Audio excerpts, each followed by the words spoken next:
Bonjour à toutes et à tous et bienvenue sur Radio CSORT, votre rendez-vous quotidien avec l'actualité de la cybersécurité. Je suis Marc-Frédéric Gomez, nous sommes le mardi 16 septembre 2025 et au programme de ce 423e épisode, ProtonMail suspend les comptes de plusieurs journalistes sans explication claire. Windows 11 dynamise WSL avec l'accélération GPU et un noyau amélioré. Centre de scam en Asie, une alerte de l'ONU. Une entreprise menace ses employés de sanctions s'ils n'utilisent pas leurs ordinateurs portables, une consigne choquante dans un contexte de fuite de données. Mustang Panda utilise des clés USB infectées avec Snake Disk pour cibler ses victimes. Des hackers volent des millions de données clients chez Gucci, Balenciaga et Alexander McQueen. Une campagne de phishing cible les développeurs Rust. Microsoft Exchange 2016 et 2019 clapent de fin dans 30 jours. Bien entendu, vous retrouverez l'ensemble des sources utilisées dans la description de l'épisode ainsi que sur le site de radiocessor.org.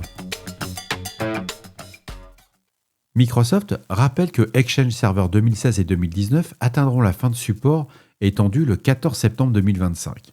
Ces produits, Exchange 2016 n'était plus en support standard depuis octobre 2020, donc ça fait déjà 5 ans, et Exchange 2019 ne l'était plus depuis janvier 2024. À partir de cette date, plus d'assistance, plus de correctifs, ni de mise à jour de sécurité. Les serveurs continueront de fonctionner mais resteront vulnérables. Microsoft recommande fortement de migrer vers Exchange Online ou vers Exchange Server Subscription Edition et une mise à jour directe est possible depuis Exchange 2019 et aussi pour Exchange 2016. Alors, le petit point que je vois pour Exchange 2016, c'est une migration qui est en parallèle qui est nécessaire, mais il faut savoir aussi que les serveurs Exchange 2013 et antérieurs doivent être retirés avant toute installation ou montée de version. Bref, c'est peut-être le moment d'essayer des solutions alternatives.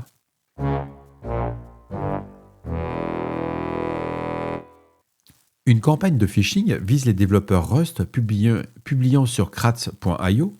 Quelques minutes après la mise à jour d'un paquet, les auteurs reçoivent un mail intitulé « Important Branch Notification regarding Kratz.io ». Imitant la Rust Foundation, le lien redirige vers github.rustfoundation.dev, un domaine frauduleux menant à une fausse page GitHub. Signalé rapidement, l'attaque n'a pas compromis Kratz.io, mais l'alerte a été lancée. Le développeur, Burn Sushi, a qualifié cette tentative de sérieuse ayant même échappé au filtre anti-spam de Gmail. Peu après, la page frauduleuse a été remplacée par un message de l'attaquant affirmant détenir la base de données de Kratz.io. Tobias Beniek, co-responsable de Kratz.io, a indiqué qu'un signalement avait été envoyé à GitHub et que la création des tokens API est désormais surveillée. Des pirates ont volé des données de millions de clients de chez Gucci, Balenciaga et Alexander McQueen. La maison mère Kering confirme l'accident et a prévenu les autorités. Sont concernés, dans la fuite de données, des noms, des emails, des téléphones, des adresses et détails des achats, et selon la BBC, certains clients ayant dépensé jusqu'à 86 000 $. Le groupe Shiny Hunter revendique l'attaque et dit avoir accédé à 7,4 millions d'adresses email. Les négociations avec Kering ayant échoué, les pirates ont publié un échantillon validé par la BBC. Kering précise qu'aucune donnée bancaire ni identifiant officiel n'a été exposée. Le groupe Mustang Panda, lié à la Chine, déploie une nouvelle version de la backdoor ToneShell et un verre USB inédit Snake Disk. Selon IBM X-Force, le verre s'exécute uniquement sur des machines ayant une adresse IP en Thaïlande et installe la backdoor Yokai. Ce cluster, suivi sous le nom de Hive 0154, est actif depuis plus de 10 ans. Les variantes ToneShell 8 et ToneShell 9 communiquent via des proxys d'entreprise et embarquent du code parasitaire pour compliquer l'analyse. Le verre Snake Disk déplace les fichiers d'une clé USB et ajoute un exécutable nommé usb.exe, et lorsqu'il est ouvert, les fichiers sont restaurés mais l'infection est lancée. Yokai a déjà été observé en 2024, il permet d'ouvrir un reverse shell et d'exécuter des commandes à distance.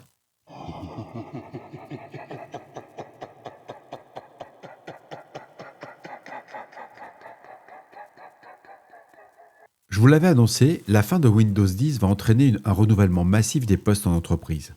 Mais une question clé reste, la destruction des données. Un simple reset ne suffit pas. En cas de fuite, les amendes peuvent se chiffrer en millions de dollars. En 2022, Morgan Stanley a payé 155 millions de dollars pour des disques non effacés correctement. Les normes NIST 888 distinguent 3 méthodes. Le clear, le purge ou le destroy. Certaines entreprises exigent la destruction par broyage, d'autres plusieurs effacements. Il faut savoir qu'il y a des prestataires comme Dell, HP ou Surplus Services qui proposent des services certifiés avec certificat d'effacement. Ces outils nommés Bitriser permettent aux équipes internes de réaliser des effacements conformes. Les experts recommandent toutefois de procéder soi-même à la destruction physique avant recyclage. Bref, ça va être un vrai sujet. Et c'est vrai que si vous faites des essais, moi je l'ai fait pendant quelques années, j'allais dans les foires au troc, vous récupérez des disques durs, ils sont en vente pour quelques euros, et vous faites du forensic dessus.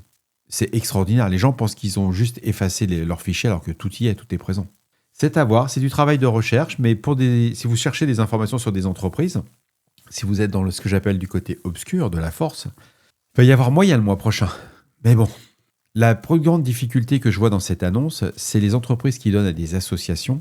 Et c'est vrai que les associations s'engagent à effacer les données, mais normalement, ça serait à l'entreprise de le faire. Le plus simple, à mon sens, vu le prix aujourd'hui des disques durs, c'est de les détruire et de les broyer physiquement. Mais bon, ça n'engage que moi.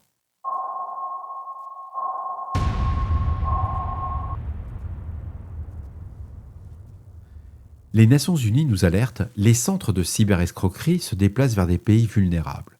À Timor-Lest, l'ONU a trouvé des cartes SIM et du matériel satellite dans un hôtel lié à des réseaux criminels et de jeux offshore. La pression policière en Asie du Sud-Est pousse les groupes à s'implanter dans de nouvelles juridictions, et 3 jours plus tôt, le Trésor américain avait sanctionné des centres en Birmanie et au Cambodge.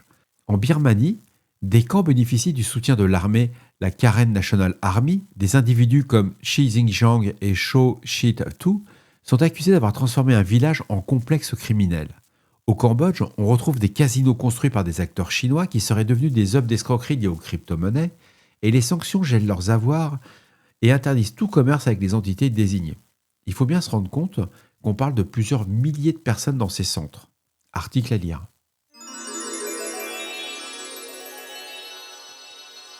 Alors, une information qui m'a surpris, c'est sous Windows 11, WSL, c'est le subsystème Linux qui évolue avec 2 avancées. La première, c'est l'accélération GPU et les mises à jour du noyau plus rapides. Le GPU prend maintenant désormais en charge les calculs lourds comme la machine learning, le rendu graphique ou le traitement vidéo. Et côté noyau, la commande WSL-update apporte les dernières versions et en comble l'écart avec des distributions Linux natives.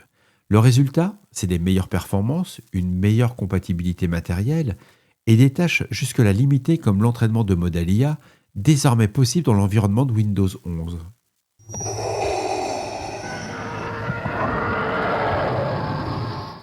Enfin, Proton a suspendu puis réactivé plusieurs comptes de journalistes. Les comptes appartenaient aux auteurs de Frac, Cyber et Cyborg qui enquêtaient sur la compromission sud-coréenne attribuée au groupe Kimsuki.